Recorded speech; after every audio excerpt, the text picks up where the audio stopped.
You are now listening to the War Report Podcast Network.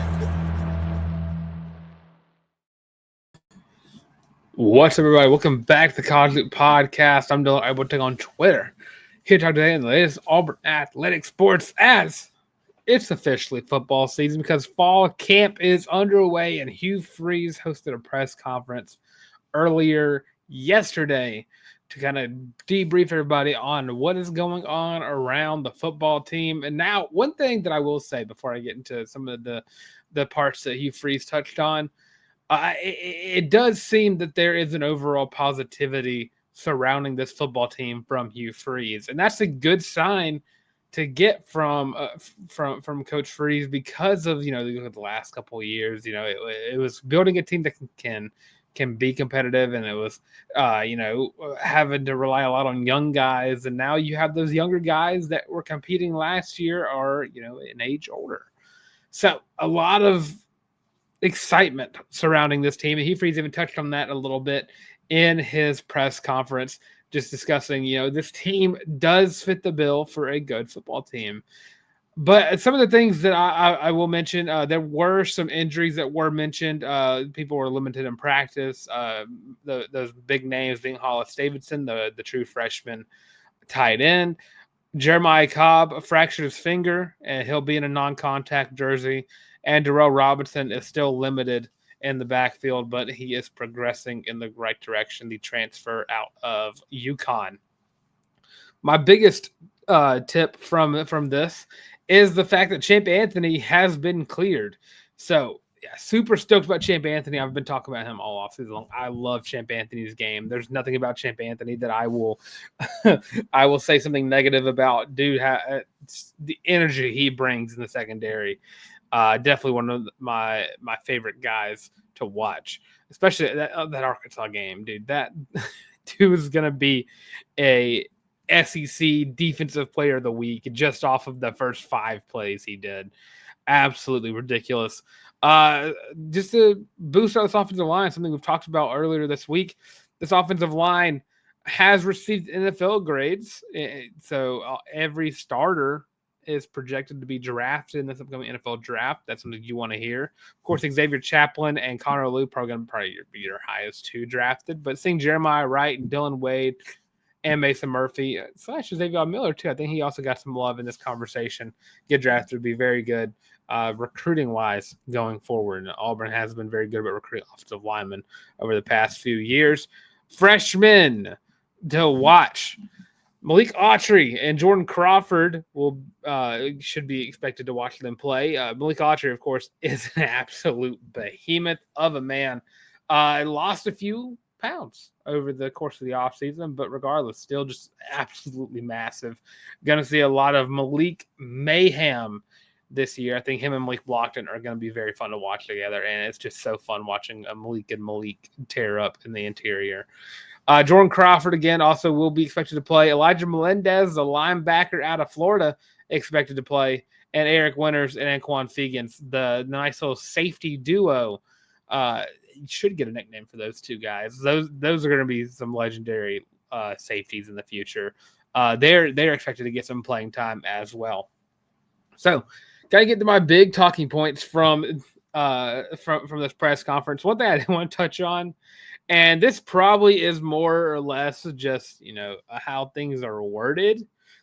But Hugh Freeze talking about the team and how it can be competitive. He said you need – I can barely even say without laughing. You need to be linked. You need to have some length and girth to your team if you want to compete in the SEC. And I mean, he's not wrong. It's just a poor way of saying that. And he expects his team to do that. He thinks his team is bigger and larger than they were last year, and that's something you really are excited to see. The wide receiver room has been as stellar as always, saying how deep it is. Saying Sam Turner, Duke Smith, Eric Smith, those guys probably going to be struggling to get some playing time just because how deep this room is. Eric Singleton has been legit, and I mean that's something we all pretty much expect from Eric Singleton, being one of the top guys out of the portal in general in college football. One thing I didn't like in regards to the offense from this presser, I understand to a certain extent that you want to leave every practice with your quarterback feeling confident in their abilities, but maybe don't mention that you had to tell the defensive coordinator to go easy on him. That does not bode well confidence wise for the fans. If your defense is not giving their all toward quarterback, I trust this defense will be a top 5 defense in the country, or it's even the top 3 in the SEC. I'll take that. Sounds one and the same. Uh, But if Jackson Arnold is out there at practice and he's dotting up a defense, is actually trying to pick them off, force turnovers, stop touchdowns, shut down yardage, and Jackson Arnold goes out there and he does his thing and lights it up, that should bring more confidence than anything. Than the defense probably playing a little looser on the wide receivers, not going full tilt when they're trying to rush the passer. I think it's just a weird thing to say. I think it's something that I would have gone without hearing my coach say about my quarterback, if I must say so. Just a very odd talking point to make there. And of course, that with the length and the girth comment did make their rounds around Twitter yesterday. Speaking of quarterbacks, though, one thing I did want to mention that Hugh Freeze did say is the backup quarterbacks. It's funny, you say when you have 2 quarterbacks, you have no quarterbacks, but Auburn has 2 second-string quarterbacks. So I guess that means they don't have a backup quarterback. From what Hugh Freeze mentioned, Ashton Daniels and Deuce Knight will be kind of splitting off reps second string during the season. It'll be situational, if you want to run the football, you're going to put in Ashton Daniels. If you need to pass the ball, you're going to rely more on Deuce Knight. Now, both these guys have, the capabilities to do both. Deuce Knight is a dual threat quarterback. Ashton Daniels also a dual threat quarterback. But when you see more consistency, Ashton Daniels is the better runner than Deuce, and Deuce is the better passer than Ashton. And that's kind of what we're seeing from what Hugh Freeze mentioned. And it's not a bad thing. It's more or less, I'd feel more confident right now with Ashton Daniels being the true number 2, strictly because of that experience. I don't want to throw Deuce Knight into the fire early. It would need to be all hands on deck or on DEFCON 1 level atmosphere, and then put Deuce Knight out there just to fix or try to fix whatever is going on offensively. But yeah, I'm not opposed to the situation thing with the backup quarterbacks. It's a lot easier to take in than that being the case for the starting quarterbacks. Of course, you can just date back a couple of years from where Auburn was doing that. But yeah, I'm stoked to see Deuce Knight being this relevant in the conversation. And again, it's something that I not really thought I would say, because I never trust a freshman quarterback to really step into the limelight like this. Because it rarely happens outside of maybe Sean White, not Sean White, Bo Nix. There we go. Where they kind of step in and they're expected to be the starter right away. And then of course, you've got Jeremy Johnson going further back than that, and that's a guy that came in freshman with back quarterback and then started as a sophomore / junior for a full season. But yeah, seeing Deuce Knight kind of get this much exposure is positive, to say the least. I would expect to see a lot more of Ashton Daniels than Deuce Knight going into this year. I think they want to keep that redshirt idea around Deuce Knight to get him to stay as long as they possibly can get him to stay. But yeah, that's pretty much the stuff that's from talking about the team wise. Caleb Wheatland, bringing him in to help beef up this linebacker room and probably be more of a leader as a veteran guy. And him and a lot of the other summer additions from the transfer portal are expected to catch on throughout fall camp. Of course, when you pick up a guy after spring, they have a lot they got to get to. I mean, you have all the X's and O's meeting in the spring. Guys already know half the playbook by that point. And then you have the summer and people already know the whole thing. And you got the summer guys who are just some of their first times practicing with the team. Like with Duke and Eric, I mean, the twins being late additions, I really don't expect to see them very much wide receiver wise. Sam Turner, of course, played in the spring, so he gets a little bit of that bump. He's probably going to be like your wide receiver 5, wide receiver 6 option. Which I will say from practice yesterday, I did see a lot of Perry Thompson being in that first team reps. It's something I really enjoy seeing. I think the wide receiver room was Cam, Eric, and Perry, which sounds awesome to me. Brandon Frazier starting at that tight end position, and Preston, good Lord, Howard, there we go. Names not ringing bells anymore. Preston Howard did kind of show out a lot receiving the ball, which is something I really enjoy seeing. Auburn needs to have that, pass catching threat tight end just to give a safety blanket. Rivaldo Fairweather was phenomenal at that the past few years. And it's even going back to a few guys from a little blast from the past. CJ Uzama was a great security blanket as well as a playmaker. Philip Lutzenkirchen, another playmaker that was a reliable security blanket for anybody. I mean, I will never not forget the Lutzy from the cam back, and of course, I think it was like an Ole Miss game. He had like a one-handed grab and like stretched out for the touchdown. The offensive line played the same as what we pretty much expect: Chaplin, Wade, Lou, Wright, and Murphy. And then, of course, there were a lot of injuries, so didn't see a whole lot of everybody. I will say, just to kind of put this out there, Malcolm Simmons was at practice, has been cleared to practice, and they've actually moved the preliminary court date up a few days to August 8th. So do that information as you will. Hugh Freeze kind of mentioned, they're kind of rolling with what the school gives them permission to do. He was at practice. So I'm sure more information will come out about everything as as it gets closer to that. But I will say him practicing with the team is a sign that maybe he's, off the hook. Possibly. I don't want to make assumptions with that, but I would imagine the school would not allow him to be on the team if there was, a major chance of it going sideways for Malcolm.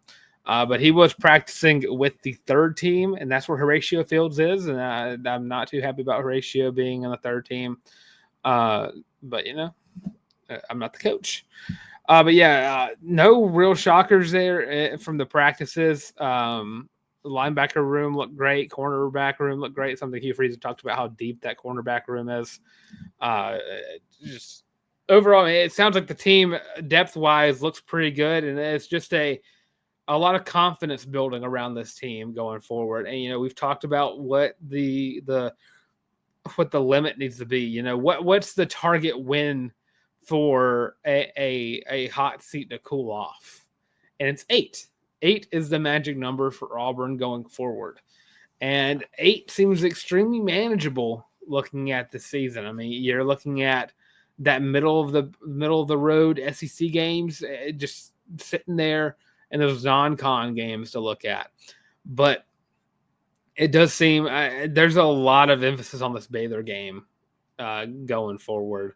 And again, it's a game I've talked about a lot. I ranked it the second most important game of the season, and it's battling out right now at the Iron Bowl, because that game will speak volumes on what to expect for the remainder of the season. Of course, you get 2 cupcake games after that, but you're traveling to Waco, playing a good Baylor team. It's going to be a great game. It's going to be a great game, but if Auburn's up that game, the hopefulness surrounding this season will definitely be kind of shot down. But I mean, speaking on what Hugh Freeze thinks about the season, he does say there's a lot of more confidence around this team. They have like a swagger about them, and he's been talking about a mantra a lot this season, and it's something that the team really talked about. And I think someone questioned it about being in a social media post, but the word expecting is the standard. They're expecting to be better this year. They're expecting to be good this year, expecting to be more competitive, and expecting to be in the playoff conversation. So super stoked about fall camp being back. I think that's pretty much the majority of what he said. I will never get over the length and the girth conversation that he made. That's just absolutely ridiculous to me. And the thing, I didn't see the press conference live. I had to watch it afterwards, but I saw all the memes of that comment as soon as it was said. It's good Lord. That is one of the funniest things I've ever heard from anyone, really, but a head football coach of a major SEC program. It doesn't get any less wild than that. But that's what it's on the College Podcast. We wanted to do an update on the fall camp starting up and Hugh Freeze's press conference. Football season right around the corner. If I would have thought there were 30 days in July, I would have said we got football this month. We actually got football today. If you enjoy the NFL, the Chargers are playing on the Hall of Fame game. So if you want to look at Condra Lambert-Smith in an NFL jersey, you got that. I don't even know who the Chargers are playing for the Hall of Fame game. I always forget about the Hall of Fame game. Watch it for like a little bit at least. You got football back on the TV. But yeah, playing the Lions. And I don't think the Lions have a Tiger on roster, if I'm not mistaken. But the Chargers definitely do. So if you want to see KLS in a non-Auburn uniform, see him in a beautiful Chargers uniform. I'm a Panthers fan, but I do agree the Chargers have some of the best uniforms in the NFL. If you want to see KLS on the NFL primetime kickoff today at 7 o'clock p.m. CST. Check that out today. But again, it's football season. We are back in the swing of things, talking all things Auburn football right here on the College Loop Podcast. So yeah, you can follow me right here at the College Loop on YouTube, getting us to 1,000 subscribers, getting so very close to that number. Going to be super dope to reach that very, very soon. Of course, you can check us out on social medias, every single one of them at the College Loop. You can find me personally on Instagram at Dylan Larck at DYLNLARCK, Twitter and TikTok at Will the Tank at YOBOY the Tank, and of course, SEC football, Instagram, and YouTube, Tank Talks Football. And check me out over there.